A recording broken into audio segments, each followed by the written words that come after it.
Doctor Pramod Sawant Haryana की धरा पर आए। मेरा मानना है कि डॉक्टर साहब आपसे पहले बात करें उससे पहले 1 मिनट में जो मुझे लगा कि आज 3 लाइन की एक पराकाष्ठा, उसके बारे में जरूर मैं बताना चाहूँगा। आदरणीय शहीद करनैल सिंह जी बेनीपाल 15 अगस्त 1955 को पुर्तगालियों से लड़ते हुए आपने शहादत दी गोवा को मुक्ति दिलवाने के नाते। और एक ऐसा मूवमेंट चला कि पूरे देश भर के क्रांतिकारियों को आह्वान हुआ। 1947 में भारत आज़ाद हुआ, लेकिन गोवा हम सब जानते हैं बाद में आज़ाद हुआ। तो सबने 15 अगस्त 1955 का दिन तय किया और जितने लोग भी गोवा के जहाँ जहाँ अलग अलग डिफरेंट स्टेट्स के बॉर्डर से गोवा एंटर कर रहे थे, उनको पुर्तगालियों ने अपनी गोलियों का शिकार बनाया। सबसे पहले एक सरोजनी राय जी, मध्य प्रदेश से महिला जिनके हाथ में तिरंगा था, उस जत्थे का नेतृत्व कर रही थी और करनैल सिंह बेनीपाल जी उस जत्थे में सबसे पीछे थे। पहली गोली सरोजनी राय जी को लगी और तिरंगा नीचे ना गिरे, सबसे आगे बढ़ के करनैल सिंह बेनीपाल जी ने उस तिरंगे को उठाया और कहा कि औरतों के ऊपर गोली मत चलाएं, हिम्मत है तो मेरे ऊपर, मर्द के ऊपर गोली चलाएं, और उन्होंने शहादत दी। यानी राष्ट्रभक्ति की पराकाष्ठा। और दूसरी बात अगर मैं करना चाहूँगा, जिनसे मिलने के लिए आज आदरणीय मुख्यमंत्री जी आए, माता चरणजीत कौर जी जो विडो हैं करनैल सिंह बेनीपाल जी की, वो बड़ौला गांव जो अम्बाला जिला में है, बड़ौला गांव, वहाँ पे रहती हैं। लेकिन जो मैं इसका आपको दूसरा एक पहलू बताना चाहता हूँ, हमारे पंजाब में कहते हैं कि अनंत कार्य उनके हो गए थे लेकिन मुकलावा नहीं हुआ था। वो अपने ससुराल नहीं गई थी जब शहादत होगी करनैल सिंह बेनीपाल जी की। तो पूरे परिवार ने उनको कहा, चरणजीत कौर जी को, कि आपके आगे पूरी जिंदगी पड़ी है, आप शादी दूसरी के ऊपर विचार करें, आपका हम दोबारा शादी का विचार चलाते हैं। लेकिन उन्होंने कहा कि नहीं, मेरे अनंत कार्य करनैल सिंह बेनीपाल जी के साथ ही हुए और मैं ता जिंदगी उनकी विधवा बने रहना पसंद करूंगी। और उन्होंने ता जिंदगी शादी नहीं करवाई। ये मुझे लगता है त्याग की पराकाष्ठा है। आज उन्हीं को नमन करने के लिए, मिलने के लिए, अपना प्रशस्ति पत्र देने के लिए, गोवा की तरफ से अभिनंदन देने के लिए डॉक्टर प्रमोद सावंत जी आए थे। और मैं तीसरी बात जरूर कहना चाहूँगा, गोवा में बहुत सरकारें आई 1955 से लेकर आज तक। लगभग अगर इस बात को मैं कहूँ तो लगभग 67 साल बाद आज डॉक्टर प्रमोद सावंत जी उनको धन्यवाद कहने के लिए गोवा से इस हरियाणा की धरा के ऊपर आए हैं। माता चरणजीत कौर जी को इन्होंने धन्यवाद किया, उनकी चरण वंदना करके गोवा सरकार की तरफ से प्रशस्ति पत्र और 10 लाख रुपए दिए। तो ये मुझे लगता है कि कर्तव्य परायणता की पराकाष्ठा है। तो मैं अब आदरणीय डॉक्टर प्रमोद सावंत जी से निवेदन करूंगा कि वो आपसे अपना विषय रखें। डॉक्टर प्रमोद सावंत। नमस्कार। आज़ादी का अमृत काल, जो आज़ादी का महोत्सव पूरे देश भर में मना रहे हैं, इस आज़ादी की 75 साल माननीय मोदी जी ने जिस तरह से अनसंग हीरोज़ को याद कर रहे हैं, गोवा की 60 साल मुक्ति की हम मना रहे हैं। और इस गोवा की 60 साल और आज़ादी के अमृत काल में जितने सारे गोवा फ्रीडम स्ट्रगल मूवमेंट में जो शहीद हुए उनको याद करना और जो शहीदों को नमन करने के लिए गोवा सरकार ने खास करके 15 अगस्त का कार्यक्रम रखा था। और इस कार्यक्रम में एक तो पूरे 70 फ्रीडम फाइटर्स जो शहीद हो गए, जो गोवा से थे और जो देश भर में से गोवा मुक्त करने के लिए जो गोवा फ्रीडम स्ट्रगल मूवमेंट में जिन्होंने भाग लिया, उन सब का हमने हॉनर रखा था। उनको certificate of the honour Goa सरकार की तरफ से उनके रिलेटिव्स को हमने 15 अगस्त को बुलाया था। इनमें से जो देश भर में से थे, उसमें से एक 10 जो शहीद स्वतंत्र सैनिक थे, उनके रिलेटिव्स 15 अगस्त के कार्यक्रम में पहुँचे। बाकी गोवा में से जो 40 फ्रीडम स्ट्रगल शहीद हो गए थे, उनके जो रिलेटिव्स थे, उन सभी कार्यक्रम में पार्टिसिपेट हुए थे। उसी वक्त शहीद कर्नल बेनीपाल सिंह की 100 जो माता चरणजीत कौर, उनके भाई उस कार्यक्रम में पार्टिसिपेट हुए थे। तो उनके भाई को मैंने कहा था कि इस दौरान, क्योंकि सभी शहीदों को देखा तो डायरेक्ट रिलेशन में तो माता चरणजीत कौर जो है, उनको मिलने के लिए, उनका आशीर्वाद लेने के लिए मैं गोवा से यहाँ ज़रूर आऊँगा। तो उनको मिलने के लिए, उनका आशीर्वाद लेने के लिए मैं यहाँ पे आया था।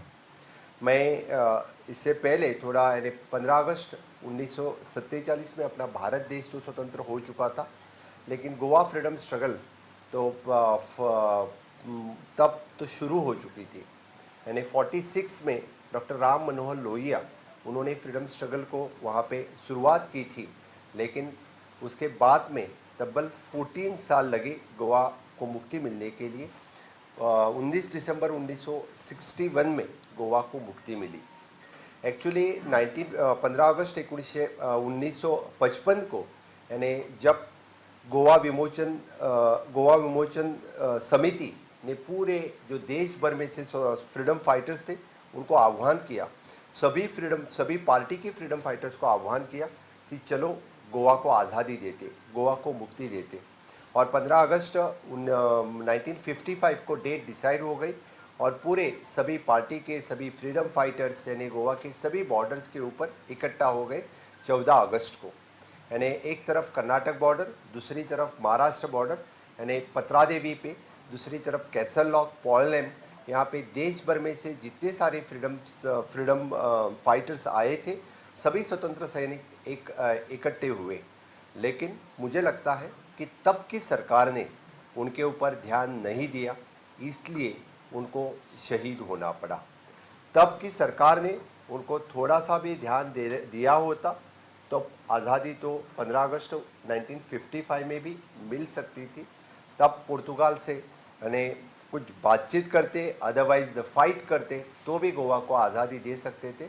कर्नल बेनीपाल सिंह, हिरवे गुरुजी, शेषनाथ, इतने सारे जो हिस्ट्री में रिकॉर्डेड है, तो 30 से ज़्यादा यानी जो देश भर में से आए उस शहीद को शहीद होना पड़ा। तब 15 अगस्त के सुबह को जब महाराष्ट्र की बॉर्डर बांदा के विलेज से जब सभी फ्रीडम फाइटर्स निकले, तब सरोजिनी देवी राय जो मध्य प्रदेश से थी और कॉमरेड चितले जिनके पूना बेस्ड जो जितने सारे फ्रीडम फाइटर्स थे, उन्होंने गोवा विमोचन सहायक समिति को पूरा आश्वासन दिया कि हम सभी फ्रीडम फाइटर्स गोवा मुक्ति में शामिल हो गए। और वो सभी यानी एक तरफ कर्नाटक बॉर्डर पत्रादेवी से, दूसरी तरफ पॉलएम से सभी यानी सत्याग्रह करके गोवा में घुसने वाले थे। लेकिन गोवा में पोर्तुगीज़ की जुल्मी राजवट थी, उनको सत्याग्रह की भाषा तभी भी समझ में नहीं आती थी और सभी बॉर्डर पे पोर्तुगीज़ के सैन्य दल खड़े हुए थे। और उन्होंने जब पत्रादेवी की सीमा पे सैन्य दल अंदर आने लगे, तब उन्होंने कि डायरेक्टली गोली चलाना स्टार्ट कर दिया और तभी पे यानी पहली गोली जो सरोजिनी देवी राय उनको लगी। तब यानी कर्नल बेनीपाल जो लास्ट में खड़े थे, एकदम लास्ट में खड़े थे, वो सामने आए और उन्होंने हाथ में तिरंगा लिया और पुर्तगीज़ों को कहा कि मर्द होके औरतों पे गोली चला रहे हो, हिम्मत है तो मुझ पे गोली चलाओ। आज भी गोवा में यानी कर्नल बेनीपाल सिंह की ये स्टोरी सभी यानी जनरेशन टू जनरेशन सभी को बताती जाती है। उनके नाम पे यानी प्राइमरी स्कूल में, जहाँ के पत्रादेवी के नज़दीक वाला प्राइमरी स्कूल में उनका स्टैचू लगा हुआ है और बड़े गर्व से कर्नल बेनीपाल सिंह को हमेशा के लिए याद करते हैं। सभी फ्रीडम फाइटर्स सभी के उनके स्मारक में हमने पत्रादेवी पे बहुत बड़ा स्मारक बनाया हुआ है। आज फिर एक बार उनको याद करने के लिए मैं खुद अम्बाला आया था, तो उनकी जो मिसेस थे ने माता चरणजीत कौर, उनका गोवा सरकार की तरफ से हमने फेलिसिटेशन किया, उनको सर्टिफिकेट ऑफ द हॉनर और स्मृति चिन्ह गोवा सरकार की तरफ से दिया।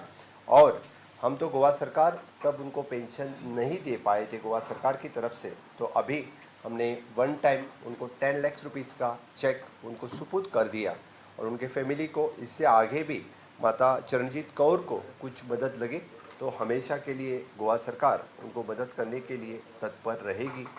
बाकी भी इस तरह के जो फ्रीडम फाइटर्स जो वीरगति प्राप्त हुई थी उनको भी हमने उस दिन फेलिसिटेट किए हैं। उनके फैमिलीज़ को भी जो कुछ मदद जो डायरेक्ट उनके रिलेशन में थे उनको मदद करने के लिए हमेशा हम तत्पर रहेंगे। मेरा कहना इतना ही है कि तब की सरकार ने समझो थोड़ी सी भी यानी जब आज भारत जोड़ो आंदोलन का दौर अब चल रहा है, मुझे लगता है कि तब भारत जोड़ो आंदोलन शुरू हो जाता, अखंड भारत की सोच तब हो जाती, ऐसे वीर सुपूतों को वीर गति प्राप्त करनी नहीं पड़ती और अपने देश जो अखंड भारत तब आज़ाद होना था। तो 15 अगस्त 1947 में मुझे लगता है कि गोवा उसी के आसपास 2-3 साल में ही मुक्त होना, पोर्तुगीज़ों से मुक्त होना चाहिए था। भारत देश स्वतंत्र होने के बाद भी 14 ईयर्स यानी गोवा के लोगों को यानी पोर्तुगीज़ की जुल्मी राजवट से यानी सहन करनी पड़ी। यानी तब भी मुझे लगता है कि गोवा में भी कितने सारे लोगों को, फ्रीडम फाइटर्स को शहीद होना पड़ा। 14 साल उनके साथ में यानी पूरे यानी हाल अपेष्टा सहन करनी पड़ी और बाद में यानी 19 दिसंबर 1961 में विजय ऑपरेशंस के मिलिट्री के थ्रू गोवा को बाद में मुक्ति दिलाई गई। मुझे आज इस प्रेस कॉन्फ्रेंस के माध्यम से मैं सभी जो फ्रीडम फाइटर्स पूरे देश भर में से गोवा मुक्ति संग्राम में पार्टिसिपेट हुए थे, उनको मैं आदरांजलि व्यक्त करता हूँ, श्रद्धांजलि व्यक्त करता हूँ और गोवा सरकार की तरफ से मैं हमेशा इन सभी फ्रीडम फाइटर्स जो पूरे देश भर में से गोवा में आए, उनके हम हमेशा के लिए ऋणी रहेंगे। उनके हम फिर से एक बार वो पत्रा देवी वाला स्मारक, जो बहुत बड़ा स्मारक हम फिर से बना रहे हैं, उनके याद में, सभी के याद में यादगार स्मृति ये वहाँ पे हमेशा के लिए वहाँ पे रहेगी।